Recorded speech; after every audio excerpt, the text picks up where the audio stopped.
Chicken leg and Thai tocino. Tara, lutuin natin.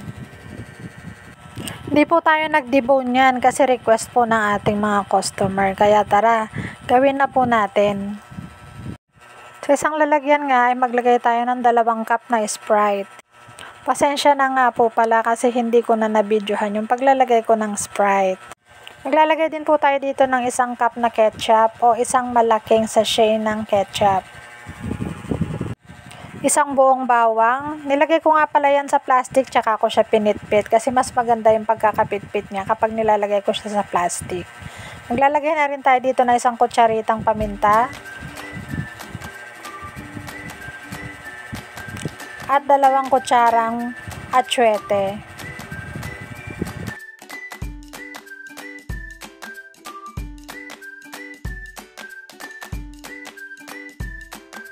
Gagamit din tayo dito ng 1 kutsarang paprika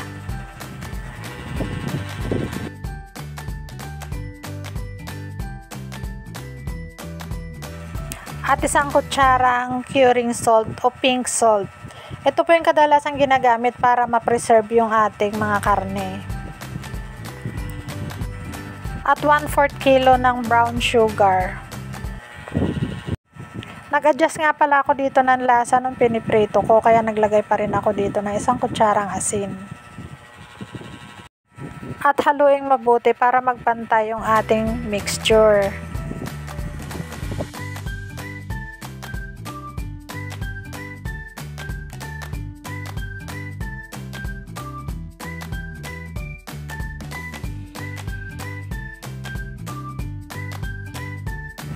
At pag well combine na nga po yung ating mixture ay pwede nang ilagay yung ating mga chicken legs and thighs.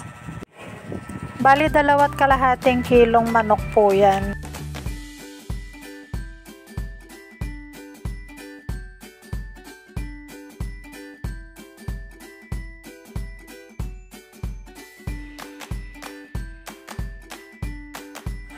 Ganitong hiwa nga lang pala yung ginawa ko sa manok. Hiniwaan ko lang siya, nilabas ko lang ng konti yung kanyang buto para naman manuot yung timpla na ating ginawa.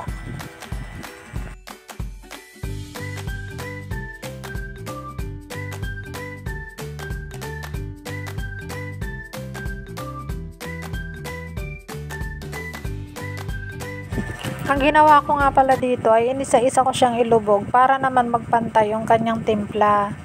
Ang sarap nito. Ipinirito ko na rin siya at nalasahan ko naman na tama siya, pero kung mataas ang timpla ninyo ay magdagdag na lang kayo ng asin na gaya ng ginawa ko.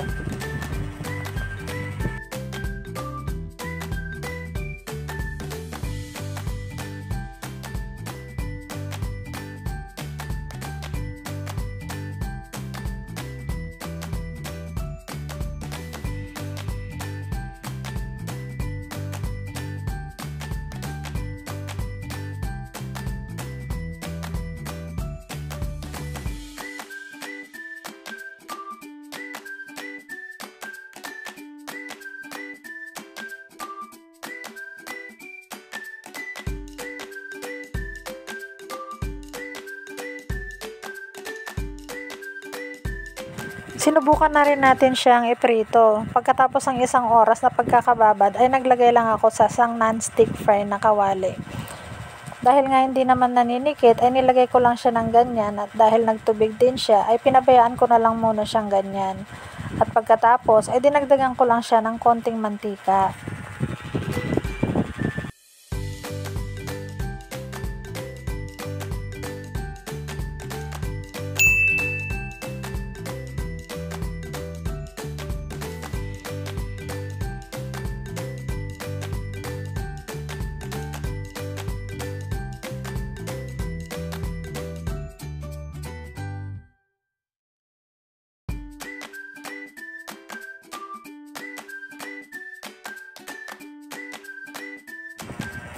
At ayan, luto na yung ating chicken leg and Thai tocino.